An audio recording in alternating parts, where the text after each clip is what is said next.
It was a rainy night. The call came from the dough room. Flour system down. They needed help immediately. When I arrived, I walked into a cloud. Flour dust everywhere. Every surface in that room was blanketed in white. The mixer operators were covered in it. The kind of scene that makes everyone in the room want to do something fast. I want to tell you what I did instead, and why stopping to think before acting saved that operation from 2 more failures before the night was over. I asked the nearest operator where the flour leak was. She pointed to mixer 4. I noted that, but before I moved toward the mixer, I noticed something on the floor nearby. A flour sock just lying there, away from where it should have been. Other mechanics had already arrived and rushed immediately to the mixing platform behind the mixers. I went to the flour delivery control panel first. It confirmed a pressure loss in the hermetically sealed pipeline at mixer 4.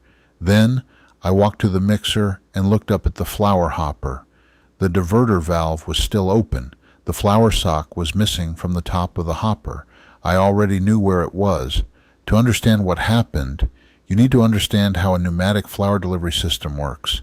Flour is shaken loose in the outdoor silos by vibratory movers and then dropped through a rotary vane airlock into a pressurized 4-inch aluminum pipeline. A positive displacement blower pushes high-volume, low-pressure air through that pipeline, suspending the flour and carrying it into the bakery, where it passes through a flour sifter and a metal detector. From there, it travels past a series of diverter valves, all closed until it finds an open one, and drops into the waiting hopper. The air that carried the flour has to go somewhere. It escapes through a breather sock on top of the hopper, a fabric filter that lets air out and keeps flour in. When that sock is clogged, no air can escape. The hopper pressurizes, and the sock goes wherever the pressure sends it. When I returned to retrieve the sock from the floor, the dough room supervisor had already taken it. He was giving instructions to have it reinstalled immediately. I understood his position completely. A room full of flour, a night crew standing around, a production line down. He wanted a quick resolution, not an explanation. I asked him for the sock to inspect it. He handed it to me reluctantly. What I found confirmed everything. The sock was heavily caked with moist flour on every surface. The metal band clamp was still attached and tight. The sock had not failed at the connection point. It had been blown clean off the hopper by the pressure that built up when it could no longer breathe. Reinstalling it in that condition would have guaranteed an immediate second failure. But even a clean replacement sock would not have solved the problem. I told the supervisor, before you restart anything, check the drawing silo for moisture. If the flour itself is moist, a clean sock will clog again within minutes, and we will be standing in this room a second time. He instructed the flour delivery operator to inspect Silo 1. Sure enough, the silo had an open inspection hatch.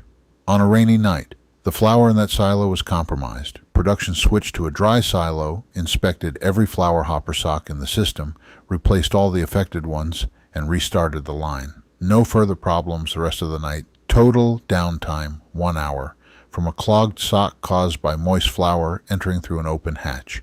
When I walked into that floor room that night, I felt relief, not because the fix was simple, but because it was not a structural breach. A clogged sock and a compromised silo are recoverable problems. The system was intact, but what allowed me to reach that conclusion quickly and to stop 2 additional failures before they happened was not luck. It was understanding how that system worked from one end to the other. The other mechanics rushed to the symptom. The supervisor rushed to the fastest visible fix. Neither response was wrong, but neither addressed the cause. You cannot fix what you do not understand. And in a complex system, understanding the whole is what separates a repair from a resolution. Every video on this channel is a real story from 40 years in commercial bakery maintenance, with the diagnostic thinking and the lesson that makes it useful beyond the specific situation. If that is useful to your operation, subscribe. New content every week. Free field reference covering 25 equipment failure points. Link in the description. Your maintenance team can use it directly.